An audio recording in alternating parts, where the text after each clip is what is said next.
What's up, good people? Mark Holmes here, and as always, I want to say thank you all for watching, commenting, subscribing, and being part of the Joe Boo Sports Report.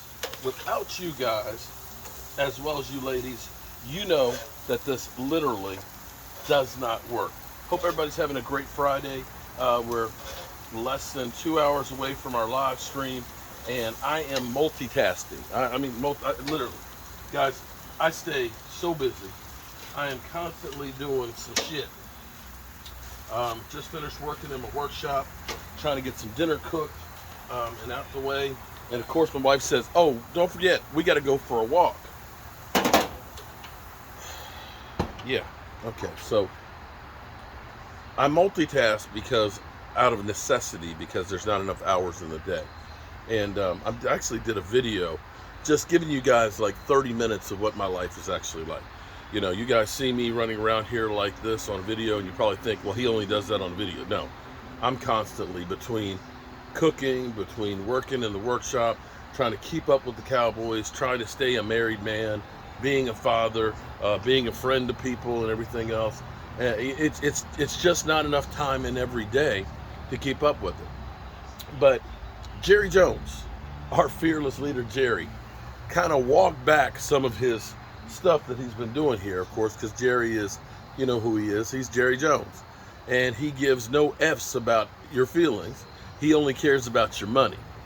And after talking about how he wants the quarterback controversy, basically he let it know that, listen, I'm paying Dak Prescott $40 million a year. That's my guy. What he's really saying is and we all should be saying this, we should hope that we have a Nick Foles on the bench as opposed to a Ben DiNucci, although I miss Ben DiNucci. Ben would do anything that you wanted him to do, but you don't necessarily want Ben DiNucci having to play valuable games. And that's what a backup quarterback's supposed to do. He's supposed to go through, win you some games, and hold serve until you are ready to get your guy back. And Dak Prescott is chomping at the bit. He's working out today, out on the field, running around and everything. He's just not able to throw the football.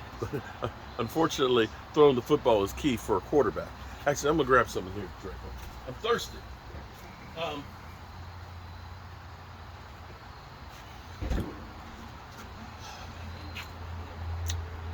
This season,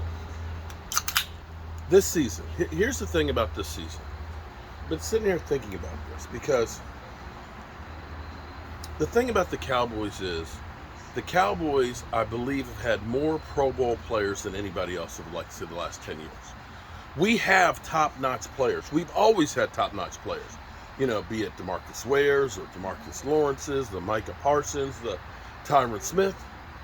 And you look at that and say, why aren't the Cowboys successful with all of those top-notch players? I've said before in the past, when you look at New England, when they've had the GOAT, it wasn't just the GOAT. Because even though the GOAT went to Tampa Bay, he brought a lot of help with him. Let me show you something that I'm multitasking here with. Ooh. We've got chicken and steak.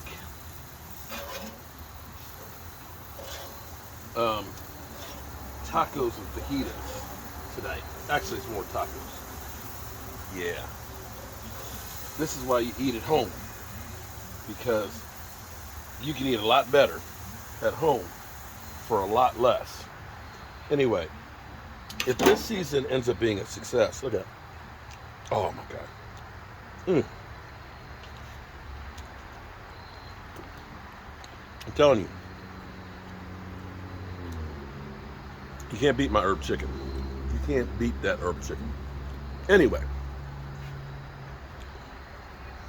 when you look at New England during their heyday, they'd have 3, 4, maybe 5 Pro Bowl players. Cowboys would have like 8, 9, 10. And you look at it and say, how is it that they're winning Super Bowls and we've got these better players? And see, this is what's lost on the Cowboys, is we always have great players, top liners, the Dez Bryants, the Tony Romos, you know, the Tyron Smiths. The problem is The Cowboys have always spent so much money on those frontline guys that when you lose one of those guys, the depth hasn't been there. The depth hasn't been there because it's not about just having those great guys in the first level. No. Because in football, what happens is you lose players. And see, we were fortunate enough that we thought we were in the same boat we've been in before with Tyron Smith going out. Because when Tyron Smith has gone out before, we've gone to Chaz Green, we've gone to, I can't even think of the guys. There's some tackles that are still around, the Ty Nasekis and things like that. And it's such a big drop-off. This time, we go to a Tyler Smith. He's not the best right now, but he's certainly not like Chaz Green and those guys, and he's getting better. And that's the difference of having guys in the second level. See, if the team is going to succeed, it's not going to be just because of Micah Parsons. See, Micah Parsons will get all the sacks. But Micah Parsons is also, Micah Parsons is a freak. He's a freak.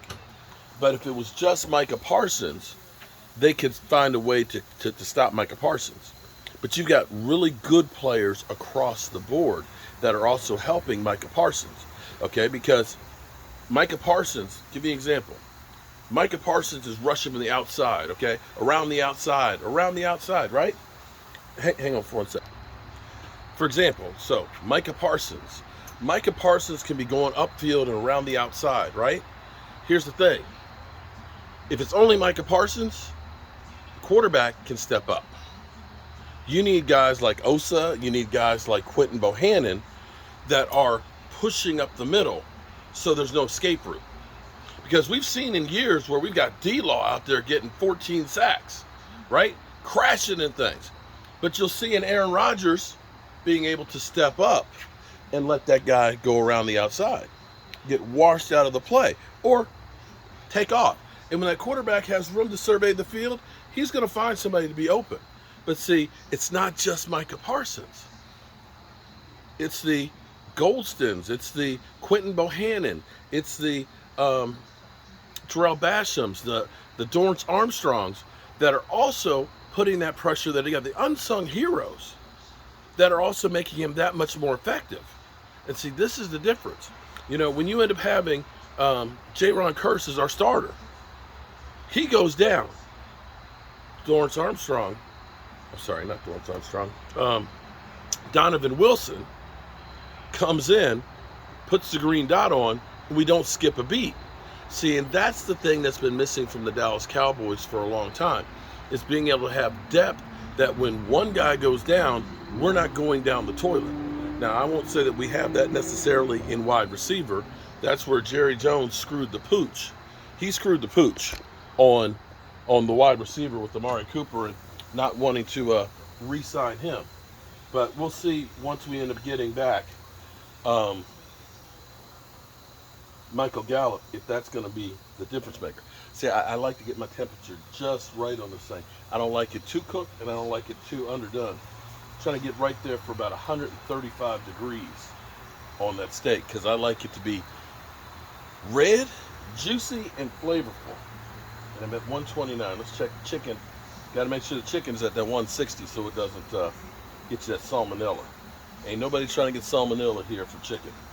And I tell you, when you come to my house, I'm not trying to get anybody sick here. We're going to make sure your food is at the right temps. And 159.146. Yep, that's it. Yeah, it looks like the chicken's good.